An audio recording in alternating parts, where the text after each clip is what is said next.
Group থাকবে চট্টগ্রাম শহরের দুইটা, একটা হচ্ছে আজম নাসির ভাই, একটা হচ্ছে চট্টলবীর আলহাস এবি মহিউদ্দিন চৌধুরী, শুধু ব্যারিস্টার মহিবুল হাসান চৌধুরী। তৃতীয় কোনো শক্তি এখানে উত্থান হবে ইনশাল্লাহ। চট্টগ্রামের অনেক নাম করে এখন দেখি পাঞ্জাবি ফাইজামা স্ত্রী করে করে দেখে আমি অমুক অমুক। যারা এই দল নিয়ে গ্রুপ নিয়ে ষড়যন্ত্র করে মাননীয় প্রধানমন্ত্রী সবার নামে কিন্তু লিস্ট করতেছে। সিডিএ চেয়ারম্যান নতুন যে হয়েছে মুক্তিযোদ্ধা ইউনূস ভাই, উনি একটা অসাধারণ মানুষ, জীবন বাজি রেখে এদেশের জন্য যুদ্ধ করছে, এদেশের জন্য শ্রম দিয়েছে, সংগঠনের জন্য শ্রম দিয়েছে। ওনাদের কোনো তুলনা হয় না। এমন একটা মানুষকে যে সম্মান করছে মাননীয় প্রধানমন্ত্রী জননেত্রী শেখ হাসিনাকে, আমরা সমস্ত চট্টগ্রামবাসী মাননীয় প্রধানমন্ত্রীকে ধন্যবাদ দেন যে শেষ পর্যন্ত একজন বীর মুক্তিযোদ্ধা এবং সাহসী এই দেশের জন্য জীবন বাজি রেখে যুদ্ধ করছেন, সংগঠনের জন্য যুদ্ধ করছেন, ওনাকে এত বড় সম্মান দেওয়ার জন্য। উনি অনেক কাজের মানুষ, ওনাকে না দেখলে কেউ বুঝতে পারবে না। উনি সারাক্ষণ, ওনার বয়স কিন্তু কম হয় না, কিন্তু উনি এখনও সকাল থেকে রাত্রে পর্যন্ত উনি কষ্ট করে যাচ্ছে সংগঠনের জন্য, দেশের জন্য। মাননীয় প্রধানমন্ত্রীর এতগুলি মানুষ, এত ক্যান্ডিডেট ছিল, অনেক বড় বড় ক্যান্ডিডেট ছিল আপনাদের মাধ্যমে বলি, কিন্তু সবাইকে বাদ দিয়ে এমন একজন মানুষকে খুঁজে নিয়েছেন মাননীয় প্রধানমন্ত্রী।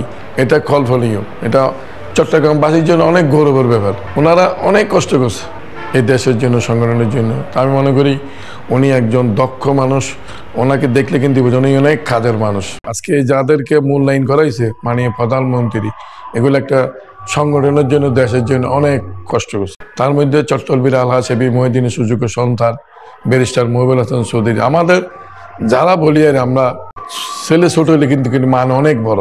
আল্লাহ তাআলা মাননীয় প্রধানমন্ত্রী চট্টলবীর আলহাস এবি মহিউদ্দিন চৌধুরী, উনি মৃত্যুর আগে যে ওনার ছেলেকে তুলে যে রাষ্ট্রীয়ভাবে উঠে তুলছে, এটা আমাদের জন্য চট্টগ্রামবাসীর অনেক সৌভাগ্যের ব্যাপার। নামাজ পড়বে, দোয়া করা উচিত ব্যারিস্টার মহিবুল হাসান চৌধুরীর জন্য।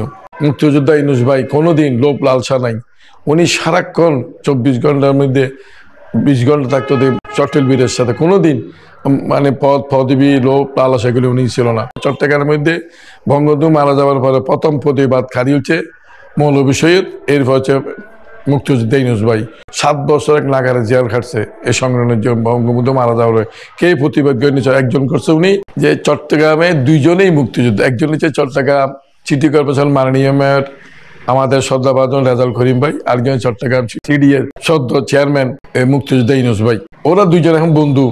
এই দুইজন মুক্তিযোদ্ধা একসাথে হয়ে চট্টগ্রামবাসীর জন্য কন্টিনিউ জানি চট্টগ্রামকে সাজাইতে পারে, একটু এই যে দোয়া করবেন একসাথে থেকে এই চট্টগ্রামকে কি উন্নয়ন করতে পারে। আপনি নিশ্চয় লাইলাতুল কদর দিন কোনোদিন আল্লাহকে আপনি রাজি করেছেন, আল্লাহ রসুলকে রাজি করেছেন, আল্লাহ এবং আল্লাহ রসুল আপনাকে এই সম্মানটুকু বাড়িয়ে দিয়েছে। সিটি কর্পোরেশন মাননীয় মেয়র বীর মুক্তিযোদ্ধা আলহাজ রেজাউল করিম ভাই এবং সিডিএ চেয়ারম্যান মুক্তিযোদ্ধা ইউনূস ভাই, শিক্ষা মন্ত্রী ব্যারিস্টার মহিবুল হাসান চৌধুরী নোভেল, 10 আসনের মাননীয় সংসদ সদস্য আলহাজ মহিউদ্দিন বাচ্চু, সবাইকে নিয়ে চিটাগানে একেবারে অনন্য এই সংগঠন সবাই একত্রিত বৈশা গেরি। এখানে আওয়ামী লীগ, যুবলীগ, ছাত্রলীগ বলে তাল বাহানা আর করেন না। ছাত্রলীগের প্রেসিডেন্ট সেক্রেটারি, যুবলীগের প্রেসিডেন্ট সেক্রেটারি, ছাত্রলীগেরা অক্লান্ত পরিশ্রম করে যাচ্ছে। যারা এই দল নিয়ে গ্রুপ নিয়ে ষড়যন্ত্র করে মাননীয় প্রধানমন্ত্রী সবার নামে কিন্তু লিস্ট করতেছে, কেউ কিন্তু দেখাই হবে না। চট্টগ্রাম মহানগর সাধারণ আজম নাসির ভাই এবং চট্টলবীর আলহাস এবি মহিউদ্দিনের সুযোগ্য সন্তান শিক্ষামন্ত্রী ব্যারিস্টার মহিবুল হাসান চৌধুরী নোভেল, খুরশিদ আলম সুজন ভাই, ইব্রাহিম হোসেন বাউল ভাই, সবাইকে নিয়ে এই সিডিএ বলেন এবং আপনার সিটি কর্পোরেশন বলেন, সব নিয়ে আপনারা একটা সুন্দর করে এই নগরীকে একটু সাজান। মাননীয় প্রধানমন্ত্রী চট্টগ্রামকে উন্নয়ন করার জন্য টাকা দিয়ে সারা বাংলাদেশে এরকম দেয় নাই। উনি আক্ষেপ করে বলে যে আমি চট্টগ্রামকে অনেক উন্নয়নের জন্য টাকা দিয়েছি, কে দিয়েছে আমি কিছু পাইনি। সব যাকে দেয় সে মারি মারি চলেছে, যাকে বাড়ি সে মারি। 60 বছর আগে আপনি পলিথিন ছিলেন, এখন 5 বাড়ি বাড়ি, এগুলি কি সোনার সেরাক? এগুলি জনগণের টাকা, আপনাকে হিসাব দিতেই হবে। চেয়ারম্যান মুক্তিযোদ্ধা ইউনূস ভাই, চট্টগ্রাম সিটি কর্পোরেশন মাননীয় মেয়র রেজাউল করিম ভাই, সাবেক মেয়র এবং চট্টগ্রাম মহানগর আওয়ামী লীগের সাধারণ সম্পাদক, সবার প্রিয় মানুষ আজম নাসির ভাই, চট্টলবীর আলহাস এবি মহিউদ্দিনের সুযোগ্য সন্তান ব্যারিস্টার মহিবুল হাসান চৌধুরী নোভেল, খুরশিদ আলম সুজন ভাই, ইব্রাহিম হোসেন বাবুলকে বাইকে সাথে নিয়ে আপনারা চট্টগ্রামের জন্য কিছু একটা করেন। মাননীয় প্রধানমন্ত্রী যতগুলো উন্নয়নের জন্য টাকা দিয়ে চট্টগ্রামে সারা বাংলাদেশে দেয়, এগুলো আপনারা ধরে রাখেন। আর যে নেতাগুলো এখন দুর্নীতি করছে, স্বজন প্রীতি করতেছে, ওদের শ্বেতপত্র প্রকাশ করেন। চট্টগ্রামের মানুষ ভালো থাকবে, নিরাপত্তা থাকবে, সুন্দর থাকবে, এই বলে এই প্রত্যাশা আমি করি। জয় বাংলা, জয় বঙ্গবন্ধু।